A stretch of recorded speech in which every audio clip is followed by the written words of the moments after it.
It's early Saturday morning.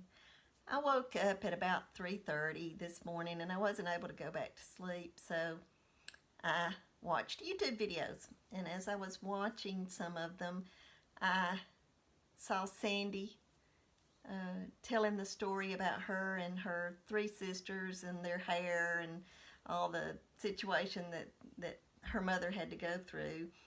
And so this video is not about Weight Watchers.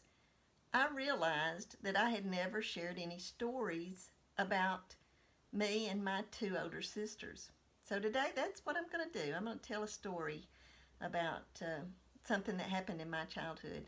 I'm the youngest of three girls.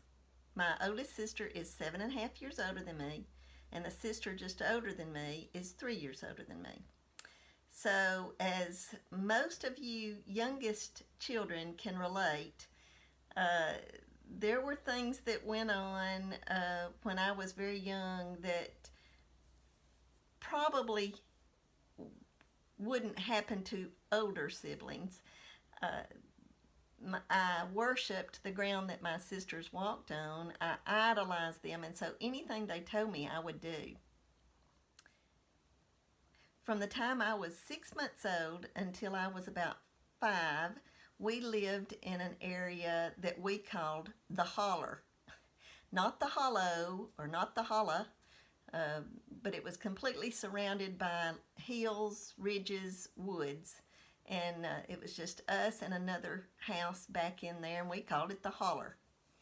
Well, there were several wonderful stories about that holler, and this is just one of them. I was probably about 3 years old, so that means that my oldest sister was 10 and a half or 11.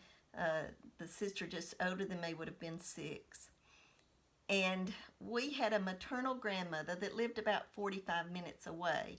We only got to see her about once a month.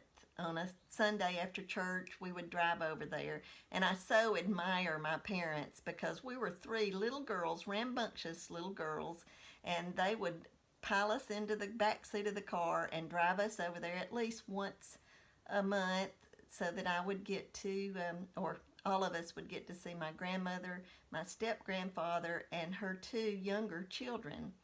They were the two youngest children were a lot closer to my sister's age than they were my mother's. So we had so much fun with them. I can remember playing games. Back in those days, life was so much simpler in the 50s and 60s.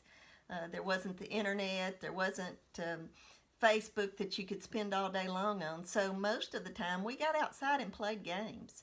And I have wonderful memories of that. And so that being said, I loved to go to my grandmother's.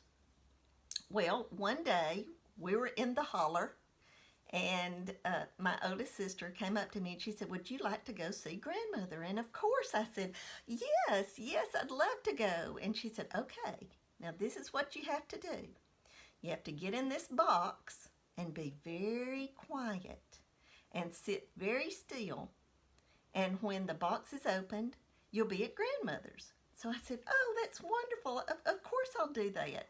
So I got in the box and I could hear her and my other sister snickering and laughing, and I could sense that I was being taped in the box. I noticed that I was being moved, but I didn't have any kind of a clue how far or anything like that. Well, probably an hour or so went by, and the next thing I knew, the box was being opened. And so I was so excited because I thought, I'm going to get to see grandmother. And I looked up, and it was the mailman. He said, "What are you doing in here?" And I said, "I'm going to grandmother's." And he laughed, and he picked me up out of the box, went to the front door of our house, knocked on it. My mother answered the door. Now, I don't know what my mother was doing for that hour. Because I had a sister that was almost 11 years old, I'm sure that she was convincing my mother that we were playing in another room. but I don't know for sure. But when she answered the door, I'm sure her jaw dropped seeing me in the arms of the mailman. And she said, "What in the world are you doing?" And I said, "Mother, I wanted to go see grandmother. So Phyllis told me if I got in this box and was very quiet, I would go." The mailman told my mother on the box it said two grandmothers and then the town she lived in. Of course, there was no postage, so he realized that it wasn't going to work.